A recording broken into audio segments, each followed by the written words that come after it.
ಲಾಲ್ ಬಹದ್ದೂರ್ ಶಾಸ್ತ್ರಿ ಹೇಳಿದ್ರು ಜನಗಳಿಗೆ ಒಂದು ಹೊತ್ತು ಊಟ ಬಿಡ್ರಿ ಅಂತ ಹೇಳಿ. ಅದಕ್ಕ ದೇಶದ ಜನಗಳೆಲ್ಲ ಒಂದ್ ಹೊತ್ತ ಊಟ ಬಿಡ್ತಾರ. ಇವತ್ತ ಇವ್ರು ಹೇಳತಾರು ಗೋಲ್ಡ್ ಖರೀದಿಸ್ಬೇಡ್ರಿ, ಫಾರಿನ್ ಟ್ರಿಪ್ ಕ್ಯಾನ್ಸಲ್ ಮಾಡ್ರಿ, ಆಮೇಲೆ ವರ್ಕ್ ಫ್ರಮ್ ಹೋಮ್ ಮಾಡ್ರಿ, ಪೆಟ್ರೋಲ್ ಕಡಿಮೆ ಮಾಡ್ರಿ ಅಂತ ಹೇಳಿ ಅವ್ರು ಹೇಳ್ದ ಕರೆ ಐತಿ. ಅದಕ್ಕಿಂತ ಮೊದಲ ಜನಗಳು ಏನ್ ಕೇಳತಾರಪ್ಪ ಅಂತಂದ್ರ ಇದನ್ನೆಲ್ಲ ಮೊದಲ ಮಾಡವ್ರ ಯಾರ ಅಂತ ಹೇಳಿ. ಲಾಲ್ ಬಹದ್ದೂರ್ ಶಾಸ್ತ್ರಿ ಮಾತ ಎದಕ್ ಹೃದಯದಾಗ ಉಳ್ಕೋತಪ್ಪ ಅಂತಂದ್ರ ಮೊದಲ ಅವ್ರ ಮನ್ಯಾಗ ಊಟ ಬಿಟ್ರು, ಆಮೇಲೆ ದೇಶದ ಜನಗಳಿಗೆ ಕೇಳ್ರು ಸ್ಯಾಕ್ರಿಫೈಸ್ ಮಾಡ್ರಿ ಅಂತ ಹೇಳಿ.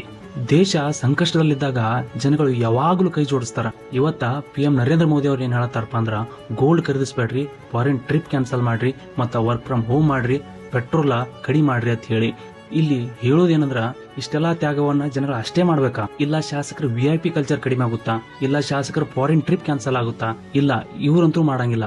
PM ನರೇಂದ್ರ ಮೋದಿನ ಇದನ್ನೆಲ್ಲ ಅನೌನ್ಸ್ ಮಾಡಿದ್ಮೇಲೆ 2 ಅವರ್ ಆಗಣ ಇವರ ರ್ಯಾಲಿ ಕಂಡಕ್ಟ್ ಮಾಡ್ತಾರ.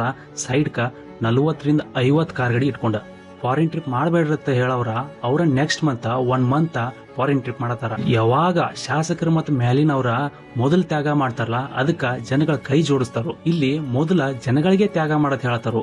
ಕಮೆಂಟ್ ಮಾಡ್ರಿ, ಲಾಲ್ ಬಹದ್ದೂರ್ ಶಾಸ್ತ್ರಿ ಅಂತ ನಾಯಕರು ಬೇಕಾ ಅಥವಾ ಈಗಿರುವಂತ ನಾಯಕರು ಬೇಕಾ ಅಂತ ಹೇಳಿ.